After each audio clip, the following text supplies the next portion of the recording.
Bonjour à tous, merci de nous rejoindre pour cette édition de la mi-journée. Voici les titres. Les deux randonneurs qui accompagnaient Mathieu Kézergue lors de sa disparition ont été mis en examen hier soir pour homicide involontaire et non-assistance à personne en danger, comme l'indiquent nos confrères de Réunion la Première. Des poursuites pénales rendues possibles par la déclaration officielle de décès du militaire le mois dernier. Les propriétaires des paillotes prennent la parole à la veille du délibéré du tribunal de grande instance. Ils espèrent obtenir la reconnaissance des baux commerciaux et font également part de leurs craintes quant au pique-nique prévu ce samedi. Marine Abat. On espérera qu'on se réfère au droit commercial, c'est TGI.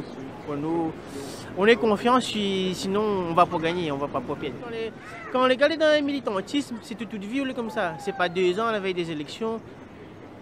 On a des intérêts personnels. De toute façon, s'il veut mener le combat, il veut mener ce combat. À nous mener notre combat, nous sommes là pour défendre notre travail et que nous ne sommes pas là pour provoquer, nous voulons juste travailler dans la tranquillité et tout le monde est dans le droit de faire le pique-nique, à nous travail et il n'y aura pas de problème. Nous, on veut que la justice reconnaisse le fait qu'on a le bail commercial qui est toujours d'actualité parce qu'il n'a pas été rompu dans les formes.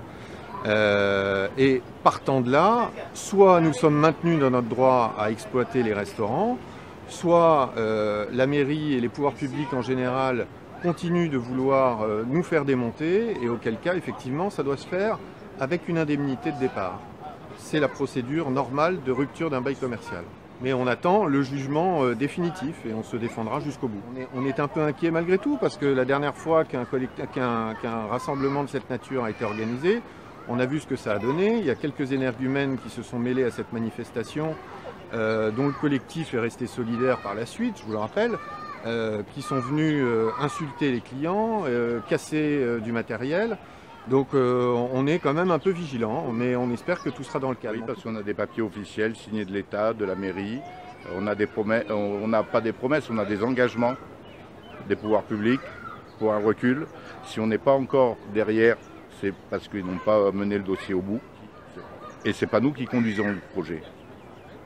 C'est l'ADEAL, la sous-préfecture de Saint-Paul et la mairie de Saint-Paul. Nous, on est partie prenante dedans, on doit s'exécuter. Mais c'est eux qui conduisent. Si ça n'a pas abouti, ce n'est pas de notre faute. On est les victimes de ça. On est les victimes quand il y a de la houle et que nos établissements sont cassés. Parce qu'à l'heure actuelle, ça fait des années qu'on devrait être derrière. L'épidémie de dengue a fait sa première victime à La Réunion. Le patient décédé le mois dernier souffrait déjà d'autres pathologies. Il était considéré comme un cas à risque. 2 autres décès suspects pourraient être liés au virus, selon un groupe d'experts réunis dans le cadre du plan Orsec. Des analyses sont toujours en cours.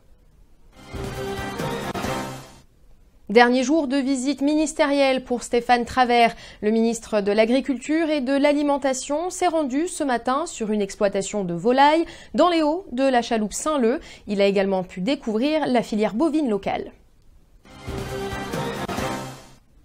Aurélien Santon se présente à la députation de la 7e circonscription.